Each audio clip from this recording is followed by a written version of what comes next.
She invited him on a dare, a cruel joke meant to mock the maintenance man who fixed her hotel's broken pipes. But when Marcus Cole walked into that glittering ballroom with quiet dignity, it was Amelia Rhodes's perfect world that began to crumble. One viral photo, a betrayal by her closest friend, and a midnight elevator door closing between them would change everything. As Manhattan's elite whispered behind their champagne flutes, could the hotel heiress and the man who fixed broken things repair what shame had shattered? Or would her mother's ultimatum and his vow to never be someone's lesson keep them forever apart?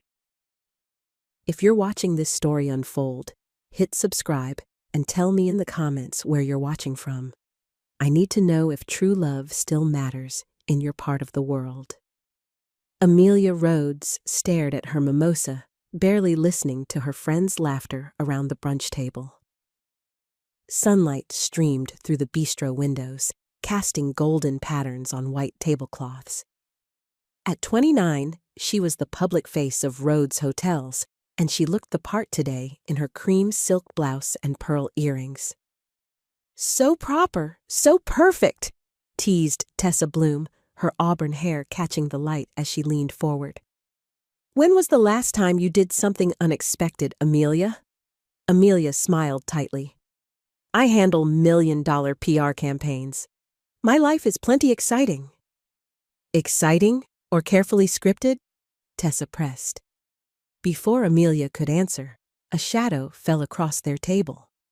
Blake Ward, her ex-fiancé of 3 months, stood there in a tailored navy suit, perfect white teeth gleaming in a smile that didn't reach his eyes.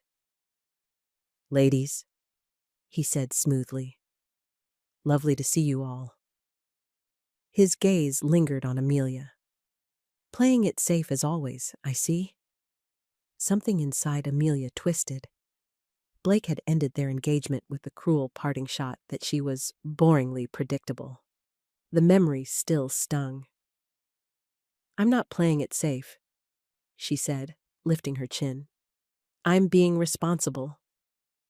Blake's eyebrow arched. "Of course you are." He checked his watch. "Enjoy your very predictable brunch." After he walked away, Tessa leaned in. "See?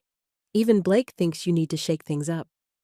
"I don't care what Blake thinks," Amelia lied. Tessa's eyes sparked with mischief. "Prove it. Do something that would shock him." "Like what?" Amelia asked warily. Tessa glanced toward the hotel entrance across the street, the Rhodes flagship property where Amelia worked. A man in a gray uniform was checking something on the exterior. "Like inviting that maintenance guy to tonight's winter gala," Tessa said with a giggle. Amelia followed her gaze. The man was tall, broad-shouldered, and focused on his task. She recognized Marcus Cole, the building's senior maintenance supervisor. She'd seen him in passing, always professional, always quiet. "Don't be ridiculous," Amelia said. "What's ridiculous about it?" Tessa pressed. "Too afraid? Too predictable?" The word hit like a slap. Before she could think better of it, Amelia pulled out her phone. "Fine, watch this." She found his contact in the staff directory and typed, "Mr. Cole, would you like to attend tonight's winter gala as my guest? Amelia Rhodes." She hit send before courage failed her, then stared at her screen in horror. "Oh my God, what did I just do?" Her friends burst into laughter. "I can't believe you actually did it," Tessa crowed, clapping her hands. "What a joke! Can you imagine him in that ballroom?" The words made Amelia's stomach sink. She hadn't meant it as a joke. Had she? Her phone buzzed with a reply. "Ms. Rhodes, I appreciate the invitation, but must decline."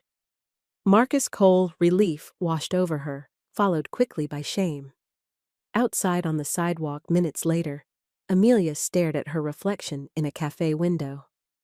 The polished, composed woman looking back suddenly seemed like a stranger. Without overthinking, she typed another message. "I'm sorry. That was thoughtless of me." To be clear, I genuinely like your company tonight, not as a joke or spectacle, but I understand if you'd rather not. A long minute passed before her phone rang. His name flashed on the screen. "Hello?" she answered, stepping away from her friends. "Ms. Rhodes." His voice was deep and calm. "I'd like to clarify something." "Of course." Was that invitation genuine? Amelia hesitated, guilt washing through her. It started as a dare, I'm ashamed to say, but I would be honored if you would come." A pause stretched between them. "I have conditions," he finally said. "We arrive separately. There will be no games or spectacles, and at the first sign of disrespect, I leave. Are those terms acceptable?" Amelia swallowed hard. "Yes, absolutely." "Then I accept. Good day, Miss Rhodes." The line went dead. Amelia stood frozen on the sidewalk, her heart hammering in her chest. What had she just done? Across town in the Rhodes Hotel, Marcus Cole hung up the phone and stared at it for a moment. He was 32, with 10 years at the hotel behind him. He knew exactly who Amelia Rhodes was. Not just the boss's daughter, but the carefully groomed face of Rhodes Hotels. What he couldn't figure out was why she'd invite him to the gala. He slipped his phone back into his pocket and watched the ballroom staff hang crystal lights from the ceiling. His Uncle Ray, a jazz guitarist hired for the evening, was testing his equipment on the small stage, soft notes floating through the vast space. "Taking a chance tonight, nephew?" Uncle Ray called over, his gray dreadlocks tied back neatly. "Just keeping my eyes open," Marcus replied.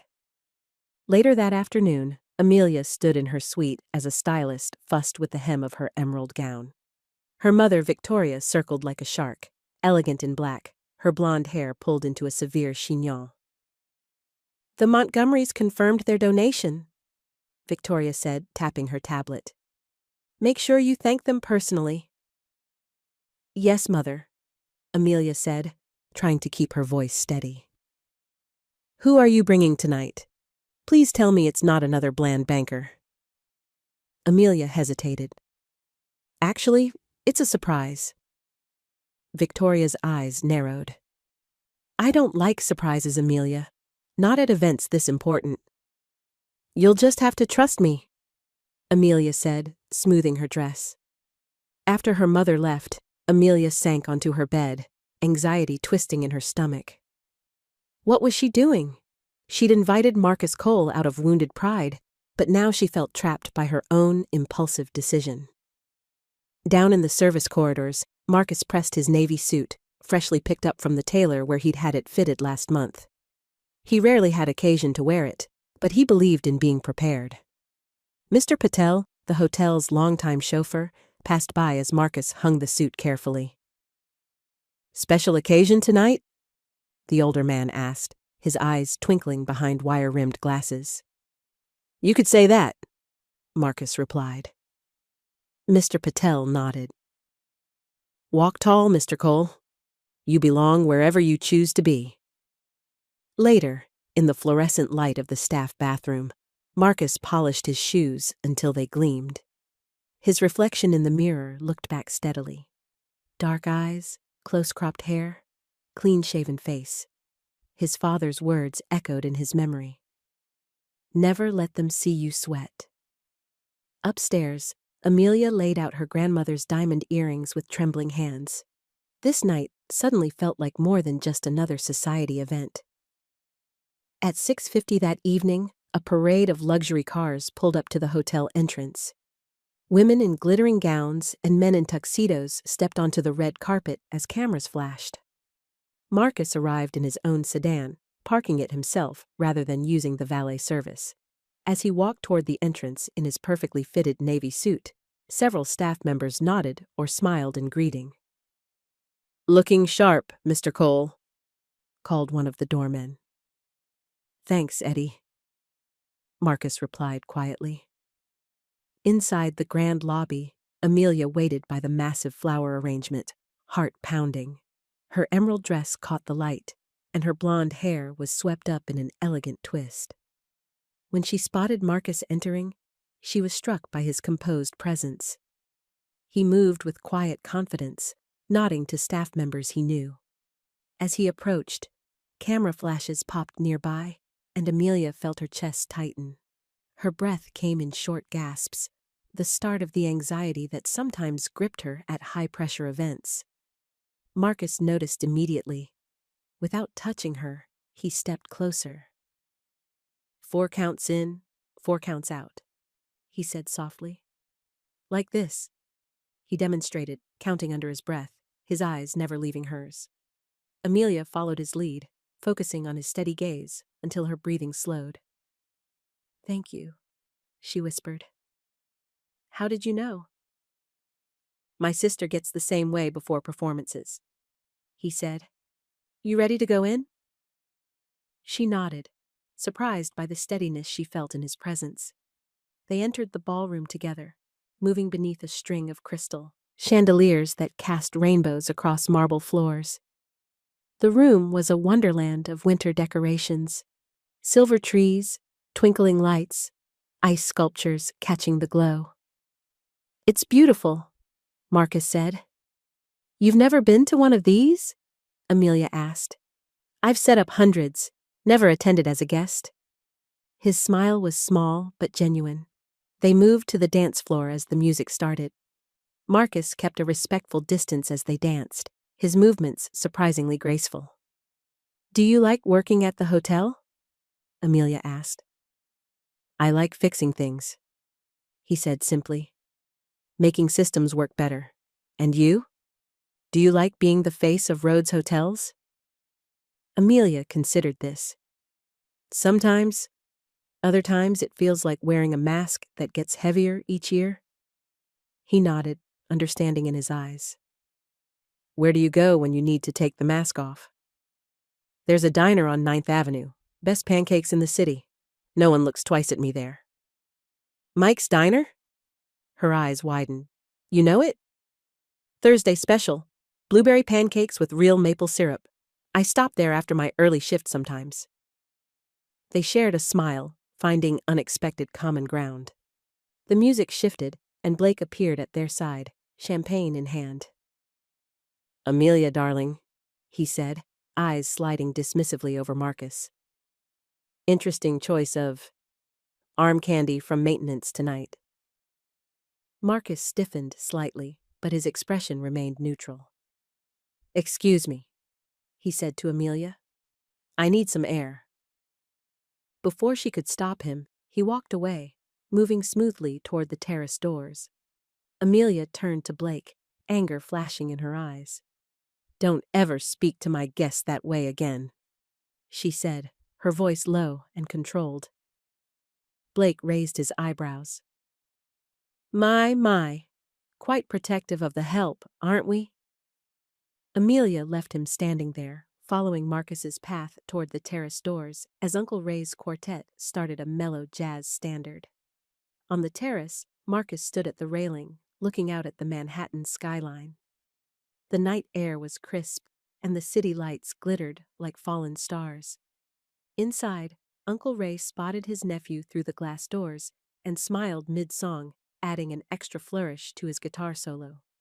Several waitstaff gave Marcus subtle thumbs-ups as they passed with trays. He belonged here as much as anyone, their gestures seemed to say. Meanwhile, Tessa checked her phone in a quiet corner and felt her stomach drop. The Instagram story from brunch was still up, the one where she joked about Amelia's dare to invite the maintenance guy to the gala. She hadn't thought to delete it. "Oh no," she whispered, quickly opening the app to remove it. But nearby, a guest was already staring at their own phone, whispering to their companion with a glance toward Marcus on the terrace. "Can you believe it? She invited him as a dare." The words floated across the room, carried on the undercurrent of gossip that ran beneath every society event. Out on the terrace, Marcus caught fragments of conversation from guests who stepped out for air. The word dare reached his ears, followed by stifled laughter. His jaw tightened, but his eyes remained fixed on the city lights. He had worked at the hotel long enough to know how these events operated: the social hierarchy, the whispered judgments, the performances of status. He had expected something like this. What he hadn't expected was how much it would hurt. When he heard the terrace door open behind him, he didn't need to turn to know it was Amelia. Her perfume, something light with notes of jasmine, reached him on the breeze. "Beautiful view," she said, coming to stand beside him at the railing. "One of the best in the city," he agreed, his voice carefully neutral. They stood in silence for a moment, the music from inside floating out to them. The question burned in his throat, but he waited, giving her one last chance to be honest without prompting. When she didn't speak, he turned to face her directly. "Was I a dare, Amelia?" The use of her first name, intimate, direct, hung between them in the cold night air.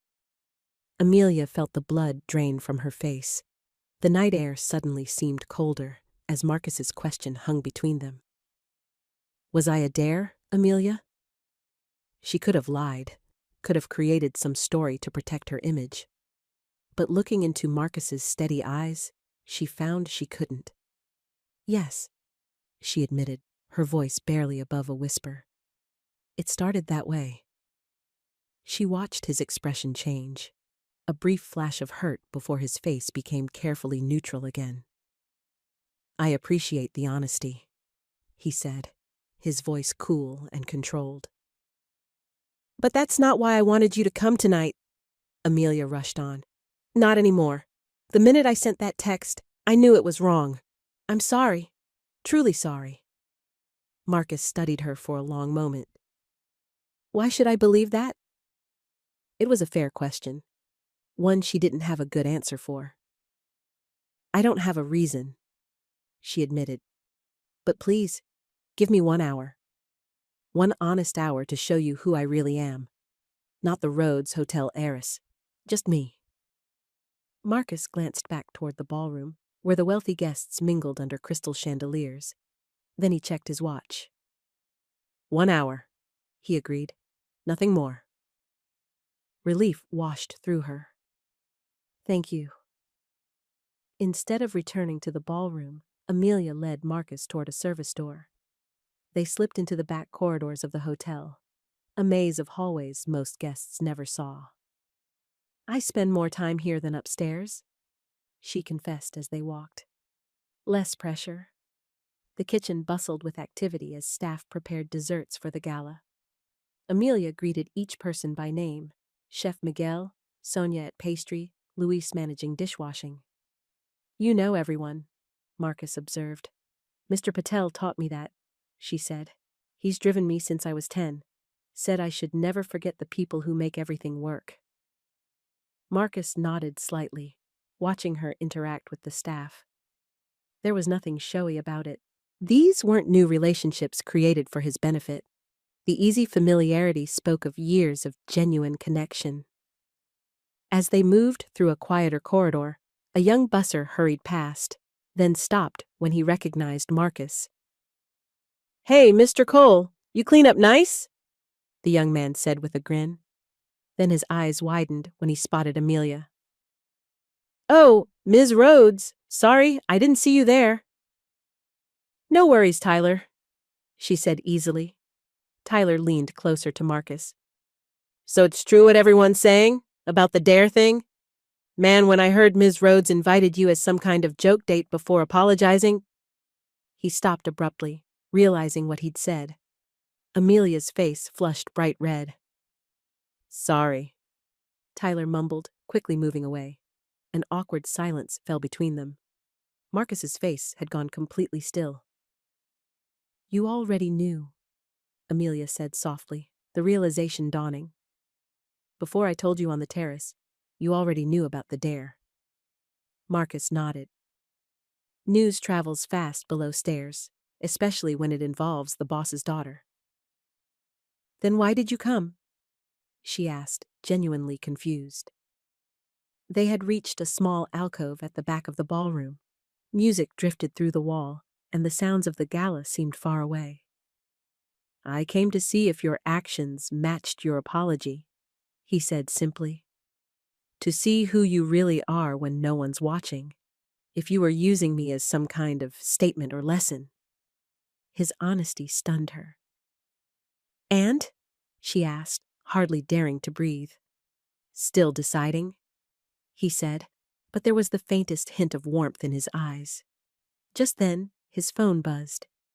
He glanced at the screen, his expression darkening. "What is it?" Amelia asked. "Someone screen-recorded your friend's social post before she deleted it," he said. "It's making the rounds now." Amelia felt sick. "Marcus, I'm so sorry. Let me try to fix this. Please." "How exactly do you fix something like this?" he asked, his voice tight. "I don't know," she admitted, "but I'd like to keep trying, if you'll let me." Before he could answer, they heard muffled laughter from a nearby table of guests. Phones glowed in hands, and eyes darted in their direction. Marcus saw the screens, took a deep breath, and stepped slightly away from Amelia. The wall between them seemed suddenly higher than before. In a side lounge off the main ballroom, Tessa frantically deleted her post, her hands shaking. "I'm so sorry, Amelia," she said when Amelia found her. "I didn't think anyone would screen record it. It was just stupid brunch talk." "It's not me you need to apologize to," Amelia said tightly. "Do you have any idea how this makes Marcus feel? Being treated like some kind of joke?" Tessa had the grace to look ashamed. "I'll talk to him." "No," Amelia said firmly. "You've done enough. I need to fix this myself." Across the room, Marcus maintained a polite distance, moving through the crowd with quiet dignity. Several times, Blake tried to approach him with thinly veiled insults disguised as small talk, but Marcus simply declined to engage. "You seem to know your way around a ballroom," Blake needled, surprising for someone who usually comes in through the service entrance. "Not really," Marcus replied calmly. "I've managed events at 3 hotels. Excuse me?" He walked away, leaving Blake scowling after him. From 10 paces away, Amelia watched Marcus navigate the room. Despite everything, he moved with a natural confidence that many of the wealthy guests tried desperately to project. There was something magnetic about his quiet strength, the way he didn't need to prove anything to anyone.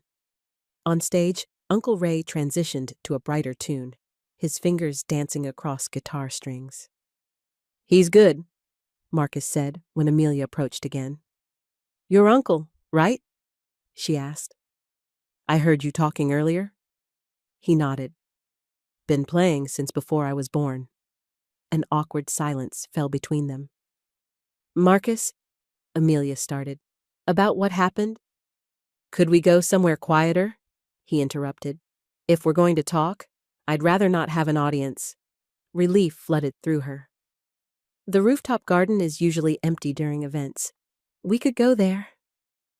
He nodded, and they slipped away from the crowd, taking the service elevator to avoid being seen. The rooftop garden was a hidden gem of the hotel.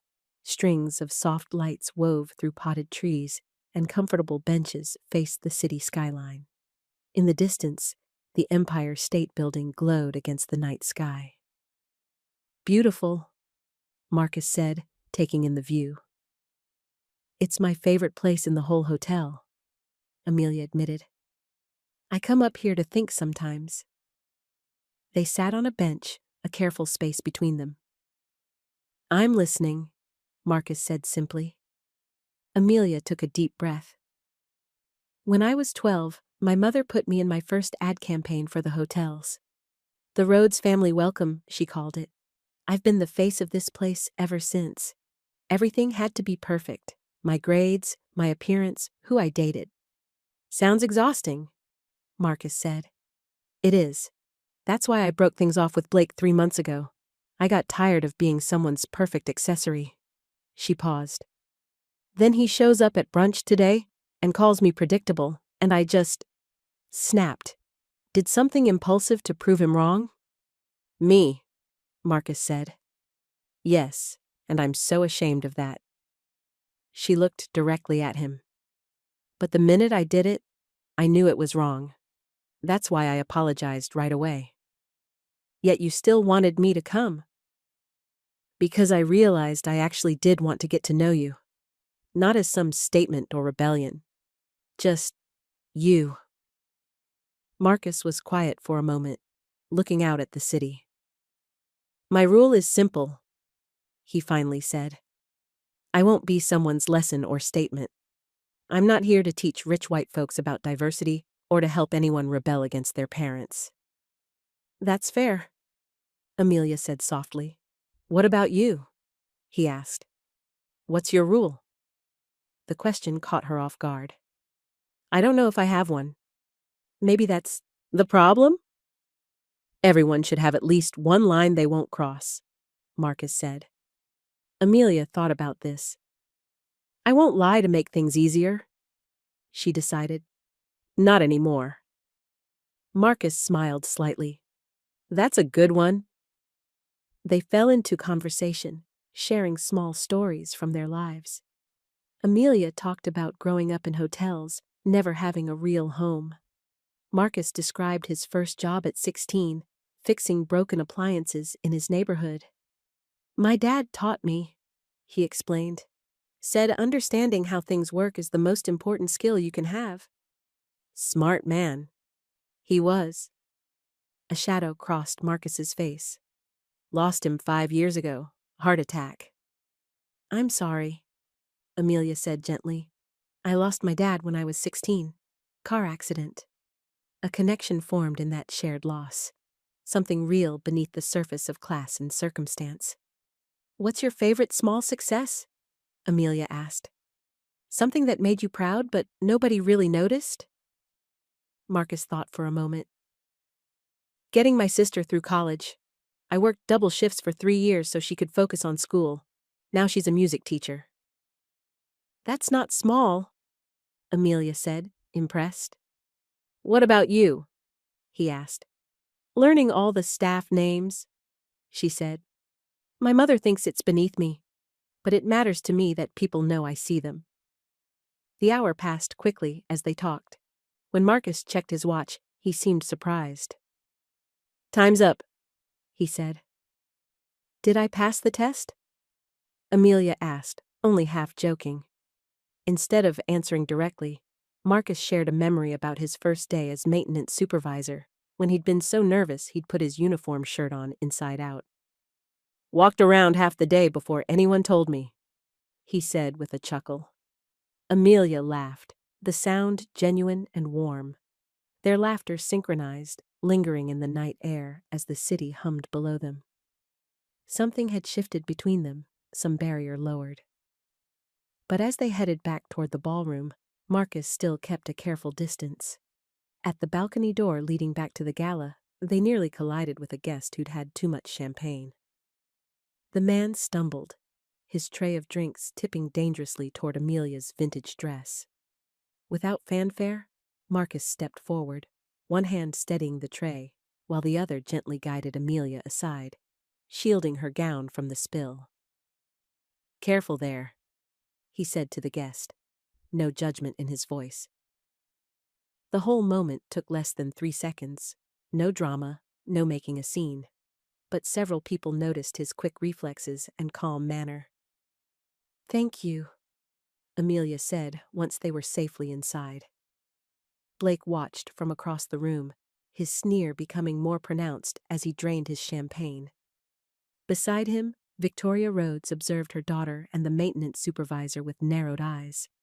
Amelia felt lighter than she had in months, maybe years. There was nothing performed about her smile. Nothing calculated about the warmth in her eyes. Later, they stood at the terrace edge, looking out at the city once more. Without thinking, Amelia placed her hand on the rail next to Marcus's. Their fingers touched lightly, and neither pulled away. Neither noticed the photographer who captured the moment from the shadows. During a break in the music, Amelia introduced Marcus to Uncle Ray properly. "Your nephew has been excellent company tonight," she told the older musician. Uncle Ray's eyes twinkled. "Has he now? Not surprising. Marcus has always had good judgment." When Amelia stepped away to greet a hotel investor, Uncle Ray leaned closer to her. "Did you know Marcus paid my medical bills last year when I needed surgery? Wouldn't let me thank him either. Just said family takes care of family." He patted her hand. "Keep your eyes open with that one. Still waters run deep." Later, as they returned to the rooftop for a quiet moment away from the crowd, Marcus revealed something that stunned her. "I should tell you something," he said as they watched the city lights. "I knew about the dare before you told me on the terrace, but I also knew you apologized right away." "How?" Amelia asked, confused. "Your text came through while I was checking the HVAC system with Tyler. He saw it and commented on it. Later, he heard about the dare from another staff member who'd overheard your brunch." He paused.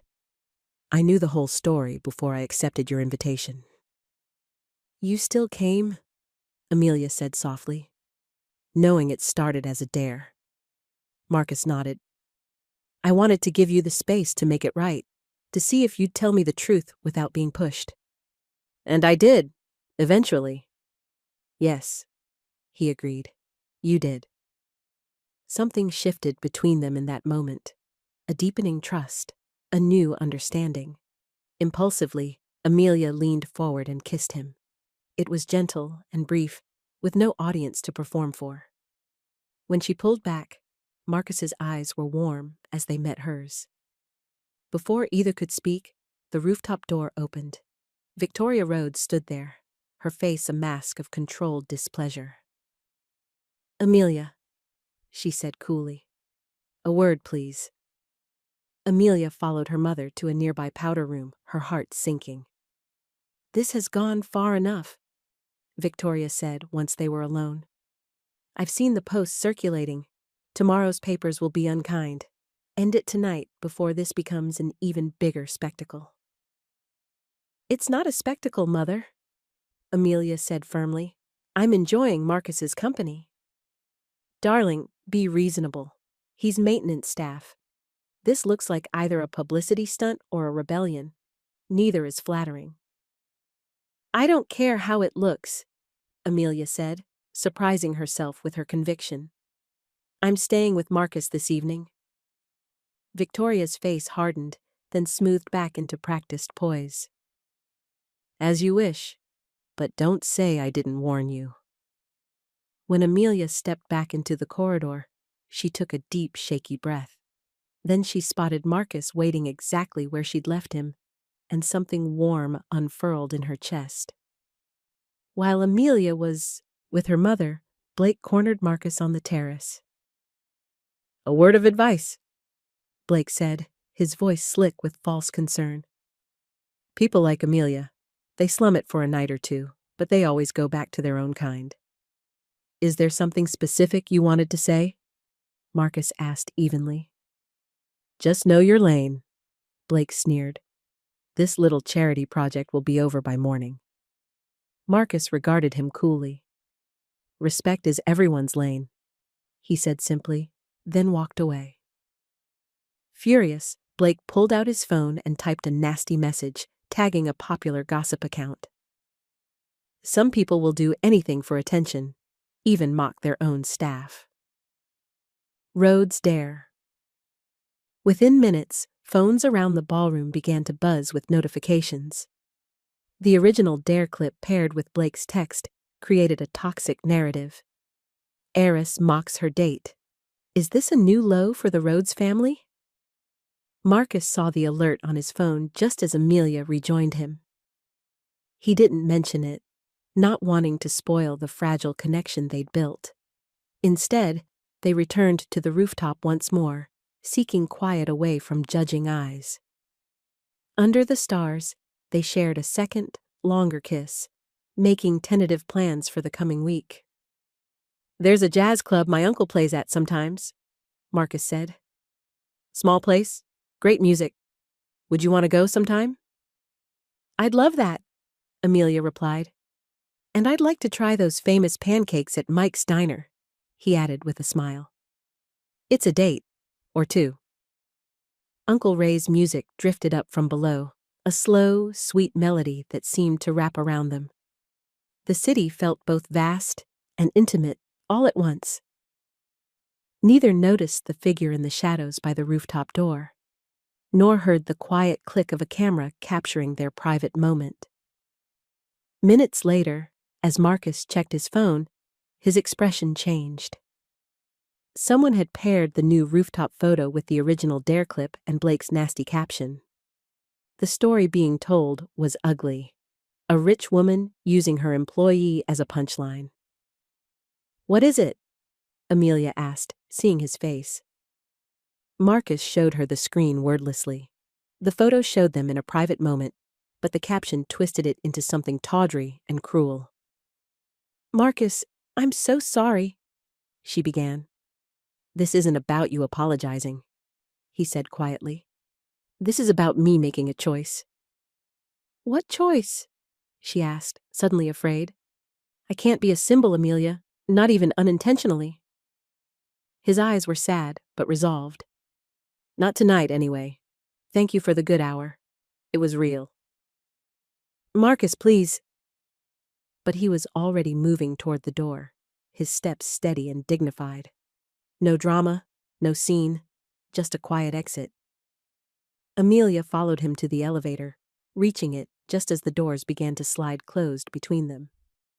The last thing she saw was his face, calm but somehow wounded, as the elevator carried him away.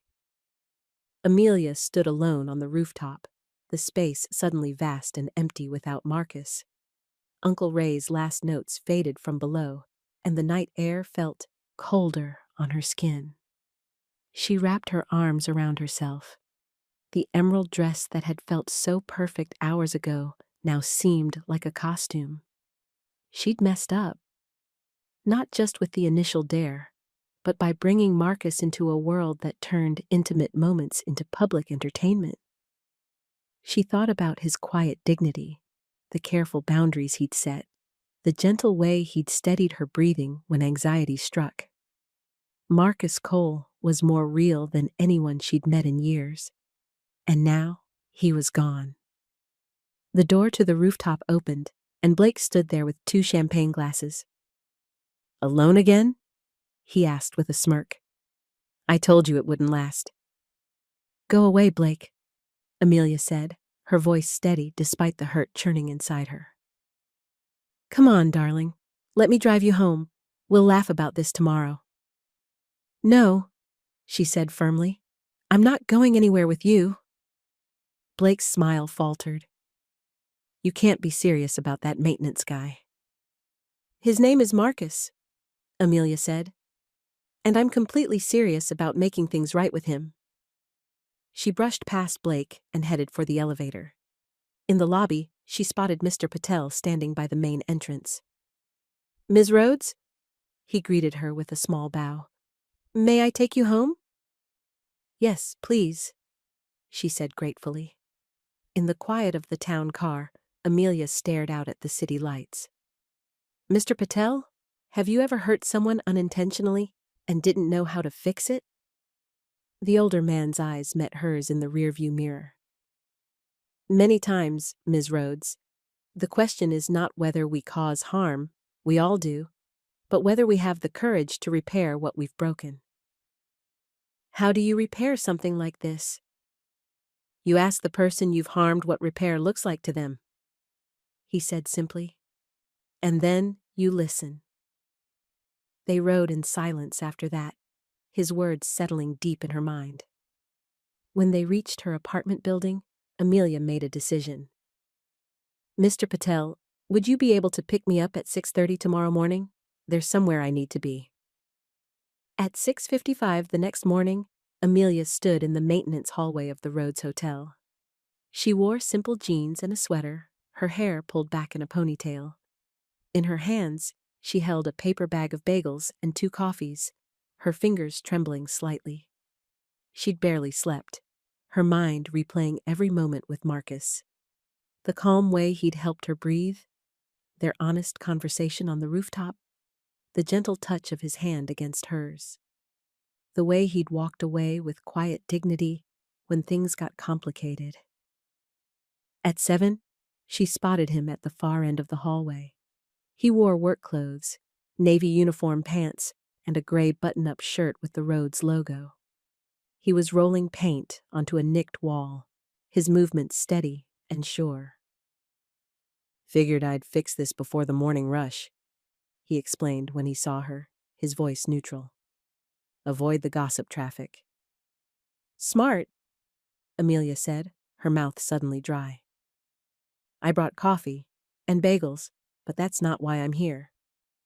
Marcus set down his roller and wiped his hands on a cloth. "Why are you here, Amelia?" The direct question deserved a direct answer. "I came to apologize. Really apologize. Not with excuses or explanations.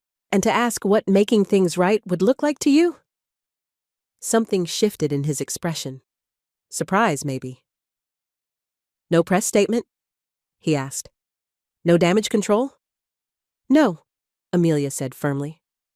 "Just us, just the truth." Marcus gestured toward a small room filled with tools and supplies. "We can talk in there." They sat on 2 folding chairs, the coffee and bagels between them. Morning light filtered through a dusty window. "I hurt you," Amelia began, her voice steady. "First with the dare, which was thoughtless and cruel, even if I didn't mean it that way. Then by bringing you into a situation where people like Blake could twist something real into gossip. I'm sorry for all of it." Marcus was quiet for a moment. "Thank you for that," he finally said. "Most people in your position would have just moved on." "I don't want to move on," she admitted. "I want to make this right, if you'll tell me how." He studied her, his dark eyes thoughtful. "I need time, clear boundaries, a real date away from your social circle. No photos, no social media, no press." "I can do that," she said quickly. "All of it." "I'm not finished," he said gently. "I need to know this isn't about guilt or proving something to yourself. That you see me, Marcus Cole, not some idea or symbol." "I see you," Amelia said softly. "That's why I'm here." A flicker of warmth returned to his eyes. "Okay then. So, what happens now?" she asked. "Now we try again, slowly." He considered for a moment. "Wednesday, 6 p.m., that diner you mentioned? Mike's on 9th? Hope bloomed in her chest. "I'll be there." As she stood to leave, Marcus stopped her. "Amelia, thank you for coming down here, for asking what I needed instead of deciding for me." She nodded, suddenly unable to speak past the lump in her throat. Later that morning, Amelia did something she'd never done before. She went to the hotel's housekeeping department and asked if she could help. "Ms. Rhodes?" The housekeeping manager looked confused. "Is this for a photo op or something? Should I call PR?" "No photos," Amelia said firmly. "No announcements. I just want to help." So for the next hour, she folded linens alongside the housekeeping staff. Her corners weren't perfect, and she worked more slowly than the experienced team, but she stayed until the task was complete. No one took pictures. No one made announcements. She was simply present, doing the work that usually happened behind the scenes. As she was leaving, she passed Mr. Patel in the corridor. He took in her slightly rumpled appearance and the laundry cart beside her, then smiled warmly. "A good start, Ms. Rhodes," he said softly. Across the hotel, Marcus fixed a flickering chandelier in the east ballroom, his mind drifting back to the morning's conversation. Amelia's apology had surprised him, not the words themselves, but the genuine remorse behind them. There had been no performance, no carefully crafted speech, just a human being owning her mistake and asking how to make it right. He thought about the ease he'd felt with her on the rooftop, the way she'd listened more than she spoke, how she knew every staff member by name. There was substance beneath the polished surface, a person worth knowing beyond the road's name and fortune. Trust would take time to build, but maybe, just maybe, they could start fresh. At 4:10 that afternoon, Amelia stepped into the ballroom where Uncle Ray was setting up for his matinee performance. She carried a small package in her hands, a set of guitar strings she'd picked up from a music shop downtown. To her surprise, Marcus was already there, helping his uncle adjust the sound equipment. "Ms. Rhodes," Uncle Ray greeted her warmly. "What brings you here today?" "I heard you mention last night that you needed new strings," she said, offering the package.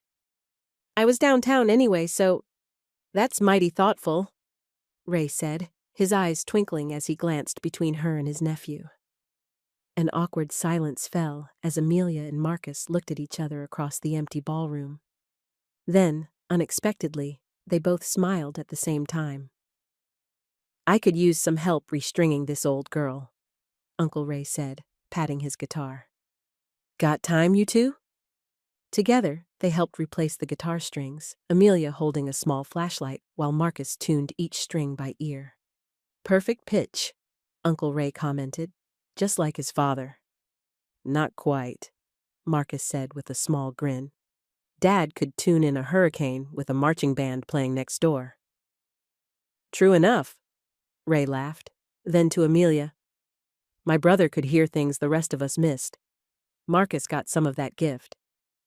"Is that why you went into maintenance?" Amelia asked. "The ability to hear when something's off?" Marcus nodded. "Part of it. I like knowing how systems work, finding the small thing that's causing the big problem." They laughed together when one stubborn tuning peg refused to cooperate, requiring all three of them to fix it. "What's your favorite song?" Amelia asked as they worked. "Sitting on the Dock of the Bay," Marcus answered without hesitation. "Otis Redding. My dad used to play it on Sunday mornings. What about you?" "What a Wonderful World. Louis Armstrong. My father loved it." Uncle Ray smiled knowingly. "I'll work them both into my set tonight." From the back of the ballroom, Victoria Rhodes watched the easy interaction between her daughter, the maintenance supervisor, and the musician. For once, she turned and left without interfering, something thoughtful in her expression. Wednesday at 6 p.m., Amelia arrived at Mike's Diner on 9th Avenue. The small restaurant was a world away from the glittering hotel ballroom, just Formica tables, vinyl booths, and the rich smell of coffee and grilled onions. Marcus was already there, sitting in a booth by the window. He wore dark jeans and a simple blue button-up shirt, looking relaxed and at ease in the casual setting. "Been here long?" Amelia asked as she slid into the booth across from him. "Just a few minutes," he said. "I ordered coffee for both of us. Hope that's okay." "Perfect," she said, unwrapping her scarf. She'd dressed simply, too. Jeans, a cream sweater, her hair loose around her shoulders. A waitress approached with a coffee pot. "Your usual, Marcus?" "Thanks, Darlene. And Amelia will have—" "The blueberry pancakes, please," Amelia said with a smile. "I've heard they're the best in the city." "Smart lady," Darlene winked. "Soup of the day for you, Marcus?" "You know me too well," he said. After Darlene left, a comfortable silence fell between them. This was different from the gala. No expectations, no audience, just two people getting to know each other. "Thank you for giving this another chance," Amelia said finally. "Thank you for asking what making things right looked like to me," Marcus replied. Most people would have decided that for themselves. Their food arrived, and the conversation flowed easily. Marcus told her about growing up in Brooklyn with his sister and parents, his father's repair shop, his mother's job as a school administrator. "Leah, my sister, was always the musical one," he explained. "Like Uncle Ray, I was more interested in how things worked." "What about siblings?" he asked. Any brothers or sisters at the Rhodes mansion? Just me, Amelia said. And it wasn't a mansion, believe it or not. We lived in the hotels. Different suite every few months as my father checked on properties.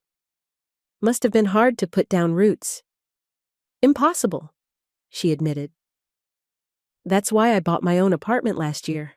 First place that's truly been mine. As they ate, they talked about resilience. How Marcus had stepped up to support his sister after their father died. How Amelia had fought for independence from her mother's controlling influence. What do you need from... Marcus paused, choosing his words carefully. From someone you care about? Steadiness, Amelia answered without hesitation. Honesty. Room to breathe. Marcus nodded. Those are good things. What about you? She asked. Respect, he said simply. Not just for me, but for others. And patience. I'm not always good with words. I think you do fine, Amelia said with a smile. I like the way you think before you speak. Blake always filled every silence, like he was afraid of what might happen if he stopped talking. Marcus chuckled. I noticed that. As they finished their meal, Amelia admitted something that had been on her mind. I liked the way you thanked everyone by name. The staff at the hotel, Darlene here. You see people. It matters, Marcus said with a shrug. And I liked the way you never raised your voice to be heard at the gala. You didn't have to. People naturally listened. The simple observation touched her deeply. At 7:10, they stood on the sidewalk outside the diner. The evening air was crisp, the street busy with people heading home or out for the night. Can we do this again? Amelia asked. I'd like that, Marcus said. Something simple again? Perfect. He walked her to a taxi, their fingers brushing lightly as he opened the door for her. It wasn't quite holding hands, but it was a promise of something growing between them. On Saturday, Amelia stared at her calendar. There was an invitation to a flashy PR brunch at noon, the kind of event she would normally attend without question. But she and Marcus had made plans for a simple walk through his neighborhood, followed by browsing at his favorite record store. Without hesitation, she deleted the brunch invitation and texted her assistant that she wouldn't be attending. For once, she chose something ordinary over the demands of her public image. Over the following days, she noticed something interesting. Without new photos or drama to fuel them, the gossip accounts gradually moved on. The hateful caption thread about the dare date went quiet without fresh oxygen to keep it alive. By the time Saturday afternoon arrived, Amelia felt lighter than she had in years as she met Marcus at a small cafe in his Brooklyn neighborhood. Ready for the tour? He asked with a smile. They spent hours walking through tree-lined streets. Marcus pointing out the basketball court where he'd played as a kid, the community center where his sister taught music lessons, the small repair shop his father had owned. It's all still here, Amelia marveled. Your whole history. That's what I love about it, Marcus admitted. The continuity. At the record store, they browsed through bins of vinyl, sharing favorite albums and debating the merits of different artists. You have to hear this one, Marcus said, leading her to a listening booth in the back. They squeezed into the small space together, sharing one set of headphones, each with one earbud, their heads tilted toward each other as a soulful ballad played. The music wrapped around them, creating an intimate bubble in the middle of the busy store. Amelia felt Marcus's shoulder against hers, solid and warm. She turned to find him watching her, something soft in his eyes that made her heart skip. The next evening, Uncle Ray called Marcus with a request. Need to test a new melody for an event next week, he explained. The ballroom's empty between bookings. Thought you might want to bring your friend. So at 6:40 p.m., Marcus met Amelia at the hotel's side entrance. The vast ballroom was empty, chairs stacked against walls, dance floor bare and gleaming under dimmed lights. Uncle Ray sat on the edge of the small stage, guitar in hand. "Evening, you two," he said with a smile. "Mind if I try something new?" As the gentle melody filled the empty space, Marcus turned to Amelia. "May I have this dance?" They moved slowly across. The floor, no cameras, no audience, just the hush of their footsteps on felted carpet and the sweet sound of guitar strings. Marcus's hand rested lightly on her waist, respectful but somehow more intimate than any touch they'd shared before. "This is nice," Amelia said softly. "Very nice," Marcus agreed. They danced without speaking, the music saying everything that needed to be said. When the song ended, they remained in each other's arms, reluctant to break the connection. "I'm ready," Marcus said finally, his voice low. "To try for real." Amelia's heart swelled. "Me too," she whispered. They held each other for a long moment, savoring the quiet promise between them. The following Friday, Amelia did something symbolic. Instead of entering the hotel through the grand lobby where guests arrived, she deliberately used the staff entrance at the back of the building. Marcus was waiting for her there, a smile breaking across his face when he saw her.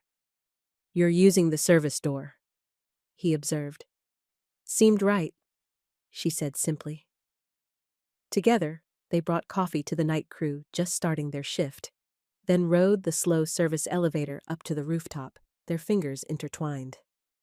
The sky was painted in shades of gold and pink as the sun set over the city. Uncle Ray was already there, playing that same gentle melody they'd danced to days earlier. "Beautiful," Amelia murmured, looking out at the skyline. "Yes," Marcus agreed, but he was looking at her. They stood side by side at the railing, making simple plans for the coming weeks. Dinner at his sister's apartment, a jazz show at Uncle Ray's favorite club, breakfast at Mike's diner again. Ordinary moments that felt extraordinary because they would share them. "My mother asked about you yesterday," Amelia said. "What did she want to know?" "If you make me happy?" Amelia turned to face him. "I told her yes." "Very much." Marcus's smile was slow and warm. "And what did she say to that?" "She said she'd reserve judgment until she got to know you better, which, from my mother, is practically a blessing." He laughed softly. "I can work with that." As the last light faded from the sky, Marcus leaned down and kissed her, a quiet promise between them. Amelia knew they still had challenges ahead. Her world and his would not always align easily, but standing there with his hand warm against hers, she felt something she hadn't felt in years: peace. They had chosen ordinary love over optics, real connection over performance, and in that choice, they had found something rare and precious, something worth fighting for. The next few weeks unfolded like a gentle tide, each day bringing Amelia and Marcus closer together. They created a rhythm that honored both their worlds: dinners at neighborhood restaurants, quiet evenings in Amelia's apartment, weekend mornings at Mike's diner. One Sunday afternoon, Marcus invited Amelia to his sister Leah's apartment for dinner. He stood in his kitchen, nervously, checking the chicken he was roasting. "Relax," Leah told him, bumping his shoulder with hers. "She's not coming to inspect your cooking skills." "I know," Marcus said. "I just want everything to be perfect." Leah's eyes softened. "You really like this one, don't you?" Before he could answer, there was a knock at the door. Marcus wiped his hands on a towel and took a deep breath before opening it. Amelia stood there holding a small bouquet of daisies and a bottle of wine. She'd dressed simply in jeans and a soft green sweater that brought out the gold flecks in her eyes. "Hi," she said, suddenly shy. Marcus's face broke into a wide smile. "Hi yourself. Come in." Dinner was a relaxed affair, filled with laughter and stories. Leah shared embarrassing tales from their childhood, and Marcus retaliated with stories about Leah's first disastrous music recital. "He's always been the steady one," Leah told Amelia over dessert. "Even as a kid, while I was running around creating chaos, Marcus was the one who made sure we got to school on time, that the bills got paid after Dad died." "You make me sound boring," Marcus protested. "Not boring," Leah corrected. "Dependable. There's a difference." She turned to Amelia. "Has he taken you to the lighthouse yet?" "Lighthouse?" Amelia asked. "It's nothing," Marcus said quickly. "It's his thinking spot," Leah explained, ignoring her brother's warning look. "Little lighthouse at the edge of Brooklyn. He goes there when he needs to clear his head." Later, as they washed dishes side by side, Amelia asked, "Will you take me there someday? To your lighthouse?" Marcus looked at her thoughtfully. "I'd like that." The following week, Victoria Rhodes requested a meeting with her daughter. Amelia arrived at her mother's office with a knot in her stomach, prepared for another lecture about her relationship with Marcus. Victoria sat behind her imposing desk, elegant as always in a tailored suit, her blonde hair pulled back in its usual chignon. "The Carmichael wedding is next month," she said without preamble. "The family has specifically requested that you oversee the arrangements. It's a $2 million event." "Of course," Amelia said, slightly confused.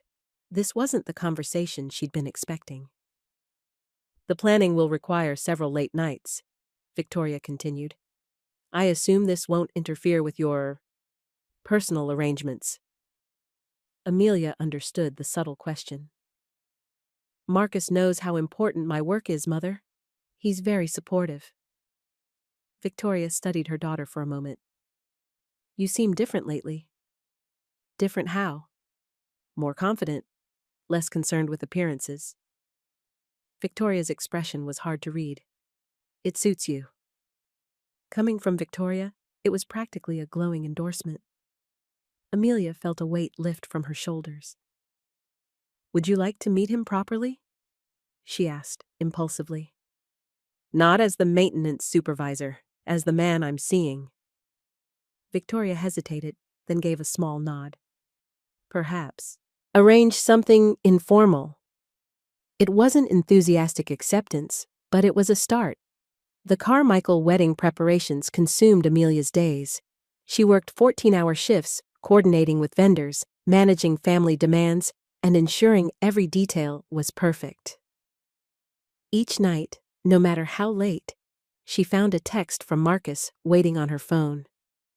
"Hope today went well. You've got this. Sleep tight." The simple messages became anchors in her chaotic days. One evening, when she was still at the office at 10 p.m., surrounded by fabric swatches and seating charts, there was a knock at her door. Marcus stood there, holding a paper bag from Mike's diner and 2 cups of coffee. "Thought you might need fuel," he said. Amelia's eyes filled with unexpected tears. "You didn't have to come all the way down here." "I wanted to." He set the food on her desk and pulled up a chair. "Tell me about your day." As she talked through the wedding challenges, Marcus listened attentively, asking thoughtful questions. When she showed him the complex seating arrangement that was giving her headaches, he studied it carefully. "What if you moved these 3 tables?" he suggested, pointing to the diagram. "Creates better flow to the dance floor and solves your rival aunt's problem." Amelia blinked at the revised layout. "That's actually perfect. How did you see that?" Marcus shrugged. "Systems, remember? Finding the small fix for the big problem." They ate their late dinner together, Marcus helping her organize the mountain of samples and contracts scattered across her office. "Thank you," Amelia said as they finished. "Not just for dinner, but for seeing me, the real me, even in the middle of all this work chaos." "Always," Marcus said simply. The day before the Carmichael wedding, disaster struck. A pipe burst in the main ballroom, flooding part of the space where the reception was to be held in less than 24 hours. Amelia stood in the soggy ballroom, panic rising in her chest as staff rushed around with mops and industrial fans. Her breath came in short gasps. $2 million. Her mother's expectations, the family's dreams for a perfect day, all washing away before her eyes. Then Marcus was there, steady as always. He didn't touch her, not with so many people watching, but he stood close, his voice calm. 4 counts in, 4 counts out, he reminded her. Like this. She followed his breathing until the tightness in her chest eased. We can fix this, he said confidently. I've got a team on standby. We'll work through the night if we need to. The carpet is ruined, Amelia said, looking at the soaked flooring. So we replace it, Marcus said simply. I know a supplier who owes me a favor. He pulled out his phone and began making calls, organizing teams, setting a plan in motion. Amelia watched him work, struck by his calm efficiency. By midnight, the old carpet had been torn out. By 4 a.m., new flooring was being installed. At 6 a.m., the last of the water damage had been repaired, and the room was being redecorated according to the original plan. Amelia and Marcus stood in the doorway, surveying the transformed space. In a few hours, no one would ever know there had been a crisis. You're amazing, Amelia said, swaying slightly from exhaustion. Team effort, Marcus corrected. You should go home and get some sleep before the event. So should you. But neither moved, both too tired to take those first steps. My place is closer, Marcus said finally.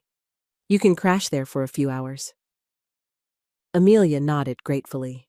In Marcus's small but tidy apartment, he gave her a clean t-shirt to sleep in and pointed her toward the bed.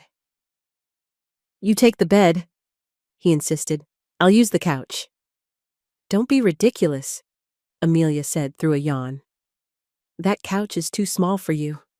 We can share the bed, just to sleep, she added quickly. They lay side by side under the covers, a respectful distance between them. Despite her exhaustion, Amelia found herself studying Marcus's profile in the dim light.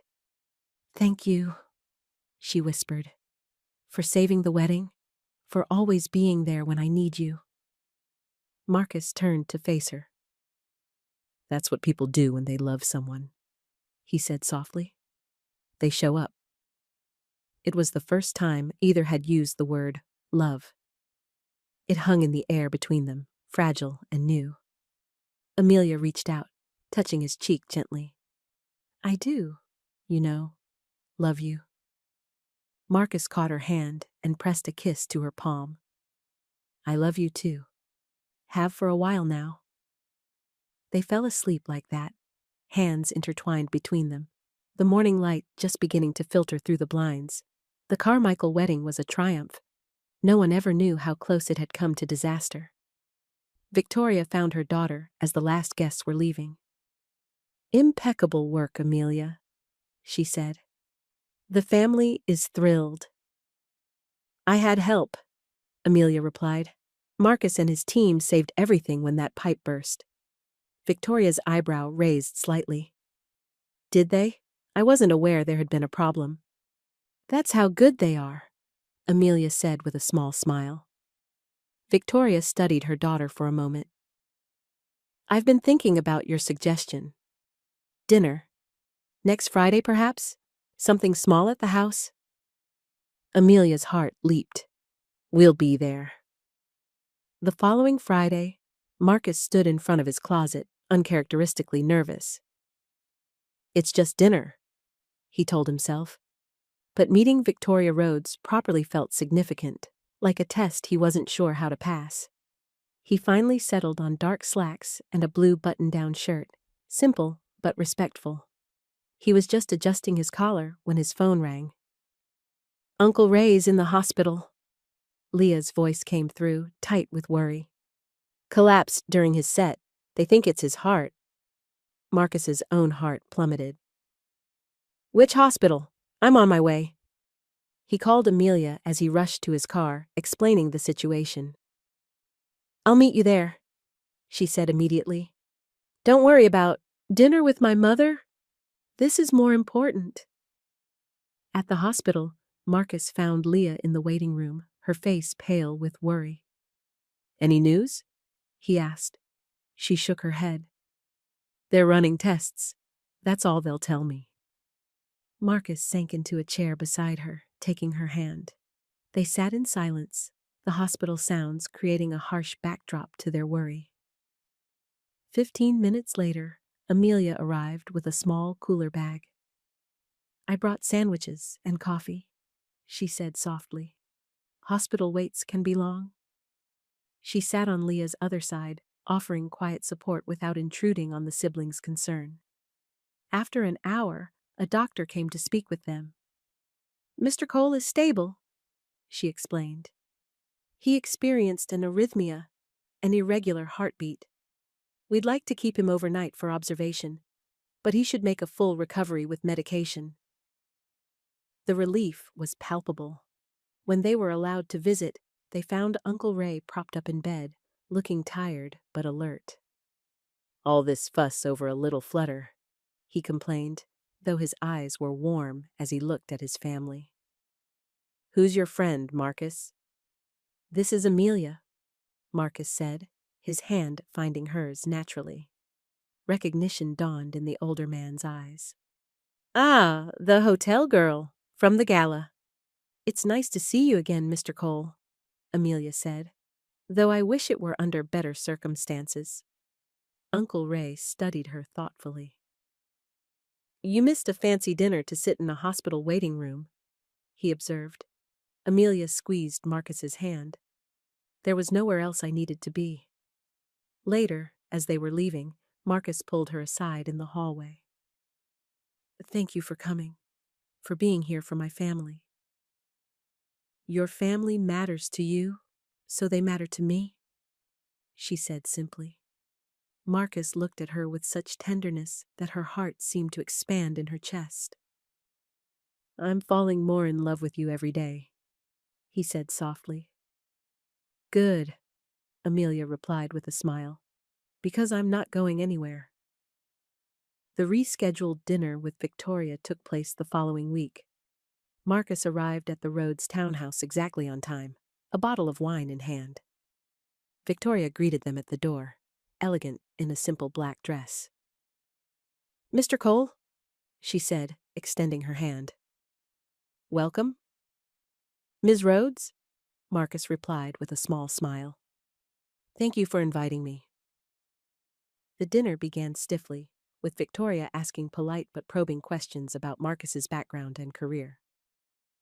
Maintenance supervision was never your ambition, surely? She asked over the main course.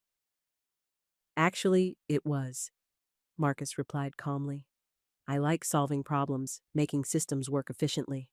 There's satisfaction in fixing what's broken. An admirable philosophy, Victoria conceded.